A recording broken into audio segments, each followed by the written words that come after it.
Okay. Okay, hi. Assalamualaikum. Good evening, madam. So my name is Muhammad Yunus bin Shamsulwari. My mission number is 204686, and I will be the first presenter. I'll be presenting the introduction and the first point. Assalamualaikum. My name is Suad Ahmed Yassin. My metric number is 204529. I will be the second presenter. I will be presenting today about the cost saving parts and the limitations of open distance learning. Hi, my name is Nur Izzati binti Muhammad Izzat, and my matrix number is 200698, and I will be presenting the fourth point and also the conclusion. So 2020 began with a start that nobody would have expected. A global pandemic that has affected the everyday lives of many people, including us as students. 3 months worth of lockdown, stringent guidelines on social distancing, and studying from home are just a few of the problems that we face. Today, we will be presenting the topic of open distance learning along with its advantages and disadvantages. So what is open distance learning? Open distance learning is a method of learning without being physically present in university or school. In other words, open distance learning in today's world is being able to learn from anywhere at any time through mediums such as the internet.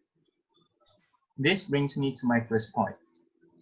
Since open distance learning does not require physical attendance, it can be very flexible. Firstly, students can choose to learn in any studying environment. And since everyone is different, this can be used as an advantage to make students as comfortable and ready as possible to study. For example, students may opt to study in cafes, libraries, friends' houses, or even in the comfort of their own bedroom.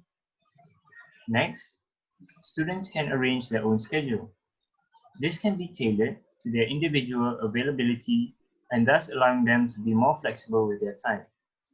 For example, a student can choose to have classes in the morning only and not in the evening, have classes at night and not in the evening, or any time in between if it's available.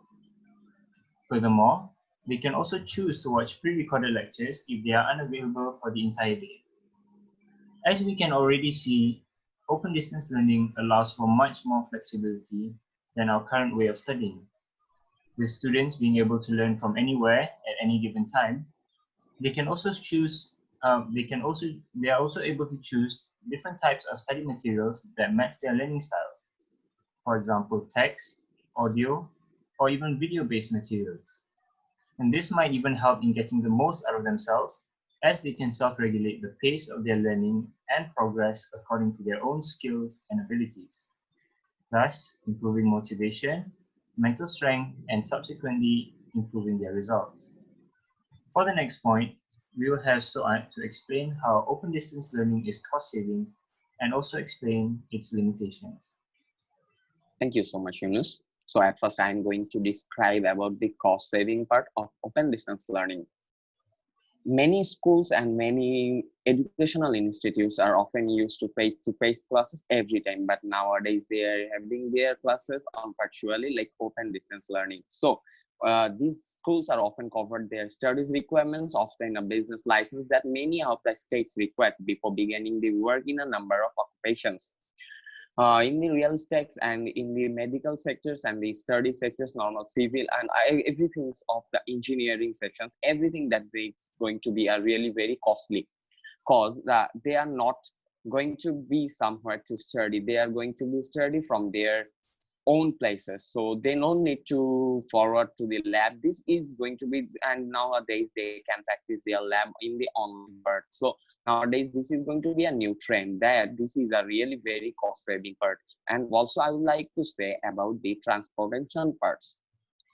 All the students, all the education institutes, faculty members, all of them don't need to go anywhere to teach or to face-to-face teach. They are having their teaching from their own place, so they don't need to pay anything for their transport cost. This cost is more saving for everyone. They don't need to go to buy bus, or they don't need to buy fuel.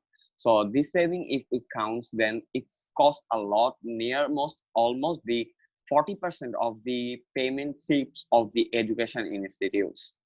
Now, many professionals must have to renew their license once in a year, but if they don't use to face-to-face classes, if they don't need to offer the face-to-face classes requirements, they don't need to renew their business agreements with the education institutes. Distance learning schools can solve problems from many automobile drivers. We need to take the drivers from the courses, and we can buy the drivers from the online, and from the online it's very, very cheap than the face-to-face, because every time it gives a sell and the premium reduces of the expectation period of time.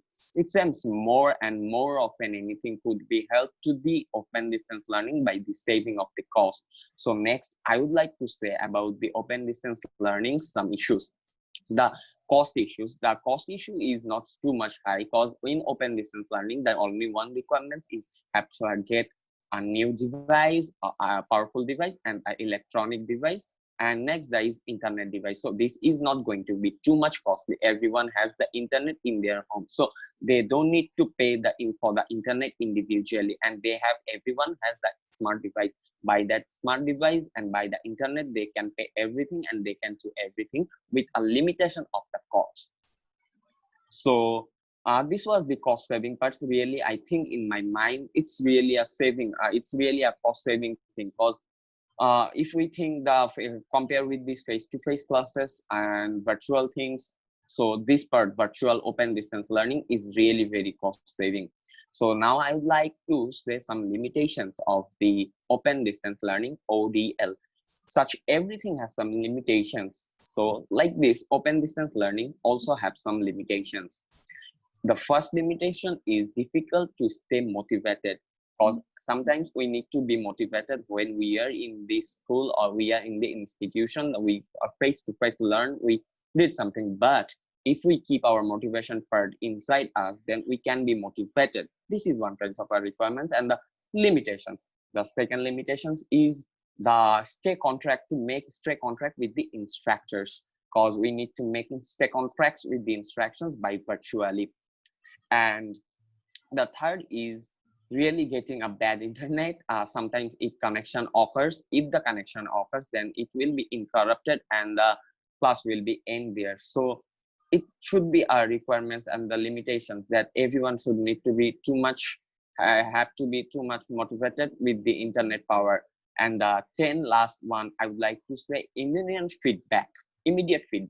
In the open distance learning, it is really hard to send immediate feedback. So this is one of the most limitations I would like to say. But difficulty getting immediately feedback is not too much thing for the student, but difficulty stay connected with all the times. It is one of the most limitations part of the world. For those who don't have the reliable source of electricity or reliable source of internet, it can be difficult for them always to get connected with their cafe, with their house. So this time some problems require the DVD, CD players certain. So this can be a problem, and this should be. But I would like to say this is a limitations, but there are also some limitations. Every student should pay their more attentions. The limitation power should not be great away, because if every student pay their fully attention to the class virtually, so they can cover up the limitations at any time. After having all the limitations, the most and the important part is that student should be very much technical advanced, because if he is advanced with the technical parts, that time he can do open distance learning at any part at any time. And I would like to say there are no classroom, there are no ability on the work projects and the covers. Students have to face-to-face information. It's difficult to build relationships, because when the students is not face-to-face, they cannot make friends. But there are only, it's very easy way to feel issued. So don't need to be feel ashamed with everything, because they can share everything with internet also.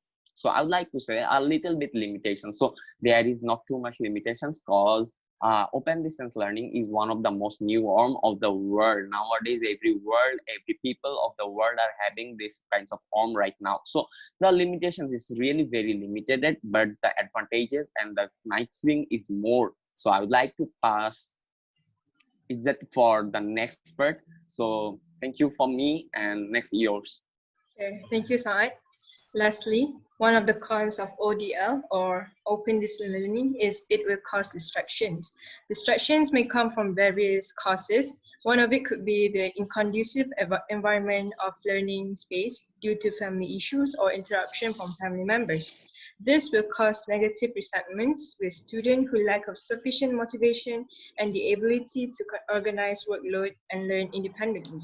Some students may encounter with strict and detailed management from their teachers and lecturers that expect a higher degree of activity, self-organization, and independence on the learners when implementing this online learning curriculum. For students that are dealing with this scenario with the lecturers, it may be the reason of decreased productivity and decreasing study results and grades. Besides that, too many contacts and continuous communications on a variety of channels and services may cause considerable distraction, which affect the attention span and prevent students from focusing, concentrating, and task solving. We have now reached the conclusion. Previously, my friends presented the pros of ODL, which are high flexibility and cost saving, while the cons are limitations and distractions. Now we have seen that this whole ODL have both advantages and disadvantages. After all, online learning is not just a change of a new norm, but it is also a part of a redefinition of how we transmit knowledge, skills, and values to each other. Students will have access to millions or billions of knowledge modules that include various of multimedia simulations. In many fields, online learning has become the default way to conduct training or to provide education that it will continue developing, but classroom curriculum will still continue improving at the same pace. All in all, online learning should be seen as a complement of physical class and also the extension of the classical forms of learning, because online course could not replace the personal contact with humans and materials that learners should be dealing with. That's all from us. Thank you. Thank you so much.